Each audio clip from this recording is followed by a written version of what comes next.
Made it to Dead Man's Cave. It took longer than I had anticipated, but it's up this ridge over here. You'd find Dead Man's Cave at the point where the yellow trail intersects the green trail here in a T-junction, and the yellow trail points up the mountain and going right there, straight up, like this. Interestingly, it just started raining. This is probably the remnants of that hurricane, which is going to make my hike back fun.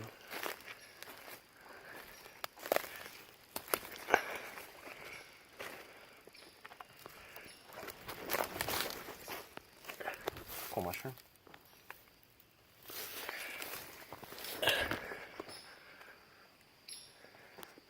Have to navigate large boulders to get to the top.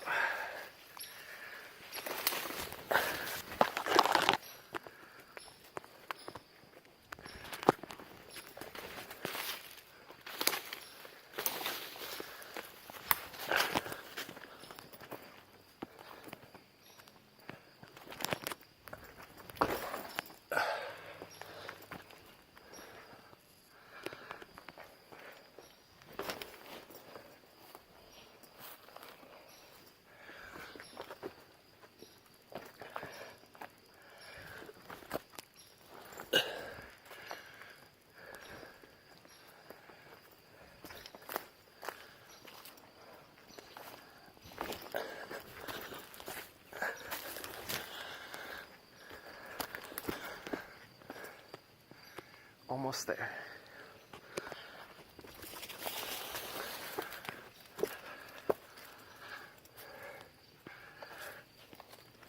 Almost is a relative term. Whew.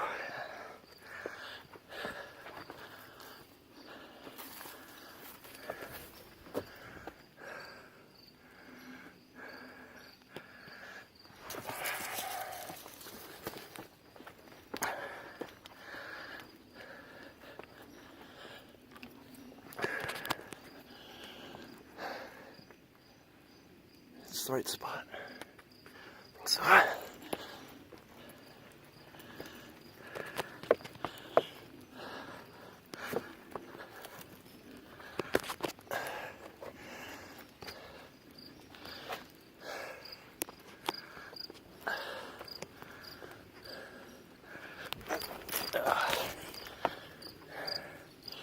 Is that it, or is that the false entrance?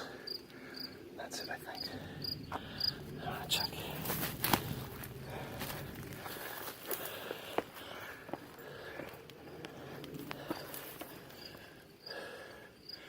No, that other one was it.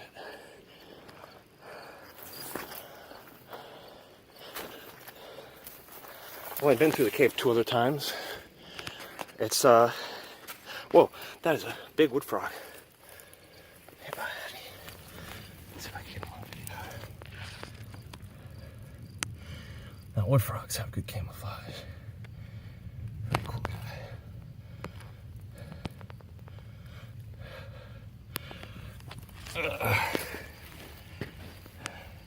Another one. 2 wood frogs. There's the original. And there's another one right there. Now, this cave used to be called Abraham's Cave. And back in 1872, 2 kids, like 12-year-old kids, hiked out here to explore it. And they found a dead body, a badly decomposed corpse, in the cave, which turned out to be a cousin of P.T. Barnum. It's not like necessarily a safe cave if you have a if your only light source is candles, because if you drop the candle, if it goes out, there's no chance you're going to be able to get out on your own without a light source. I have a flashlight in each pocket and a headlamp, so it goes down and down.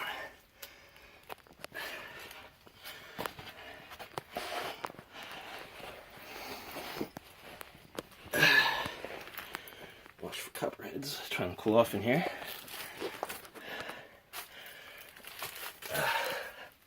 Oh, I have to imagine they hear me coming and get out of the way. Like more snakes. Okay. This is the first drop. And I should drink my water before coming in. Probably the deepest drop. It's like 10 or 12 feet down. But it's sort of a slide. I was going to do this as like a speed run, but I can't do it with the phone on. There's too much involved. So I'm halfway down that first drop. I always thought this was amusing. One of the footholds here is a stick that someone put here. And it's been there for years. One of these days it's going to rot away and break under somebody's foot. Anyway, I'm going to continue down the drop. Continuing down.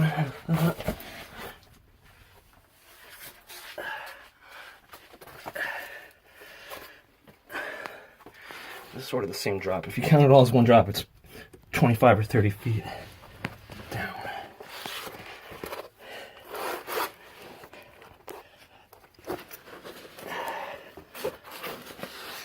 Oh, Jesus.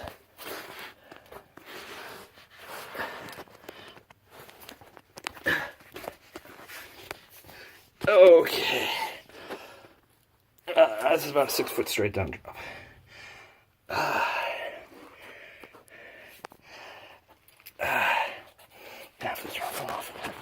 Must be getting old. That actually seemed more difficult than last time.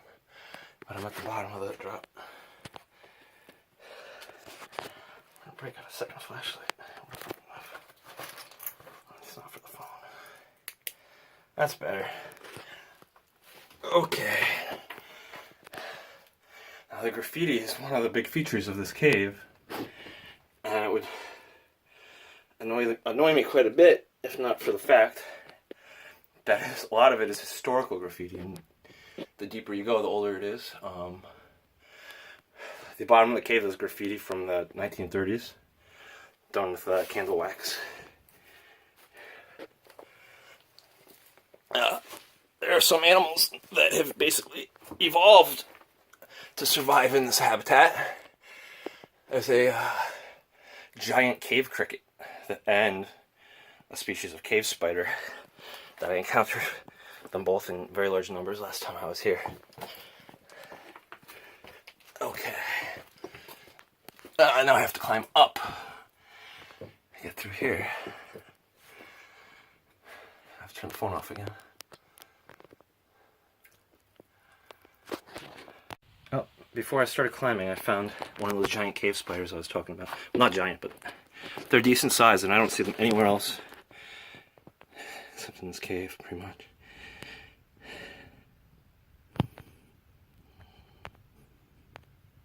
Give me a good zoom.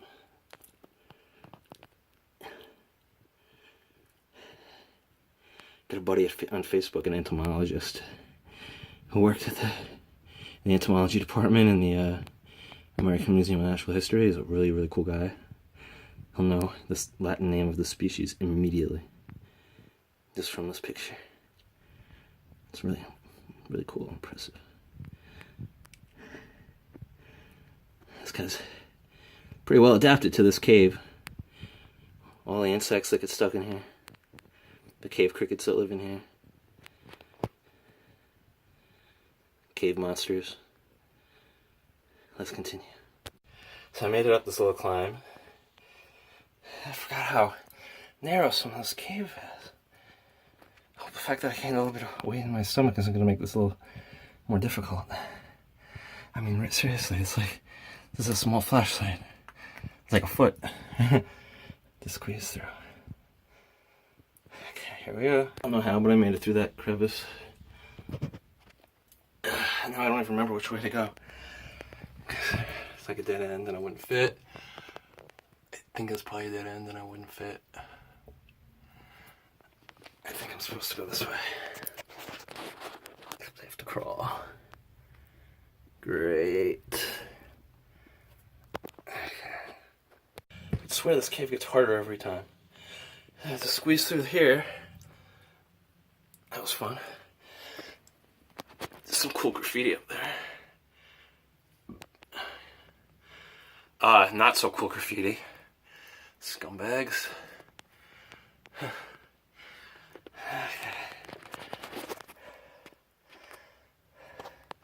And another drop. I think I'm not far from the end though. It's kind of like a loop back to the first drop. If I get to it. Okay.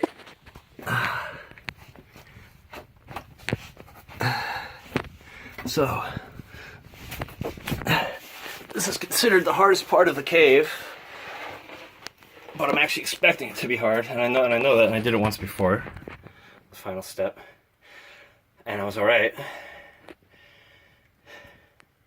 Honestly, the rest of it was a little bit more difficult, because I know what to expect here. You know, I remember it. It's about 1 foot crawl space underneath this boulder. Let's see if I can get the light down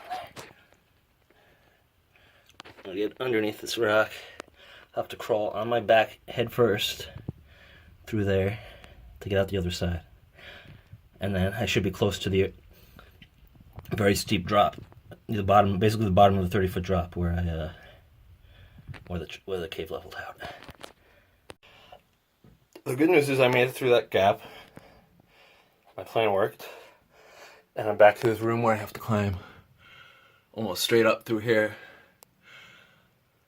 Just have to pull myself up, largely with arm strength. The bad news is the battery on my headlamp is dying. It's very dim now. I'm going to try it with the headlamp and with a flashlight in between my teeth. I mean, I guess, you know, badass credentials confirmed, but I'm not doing this cave again.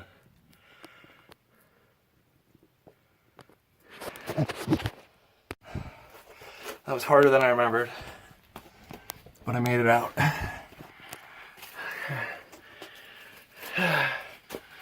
There's no way I'm doing that again unless for a good reason, like I'm with someone else or I've got a GoPro to make a really cool video log of it with the GoPro strapped to me. And here's the tropical depression. It's like pouring. Fun. Got a nice 2-hour hike to get back. But it's good. Make me stronger.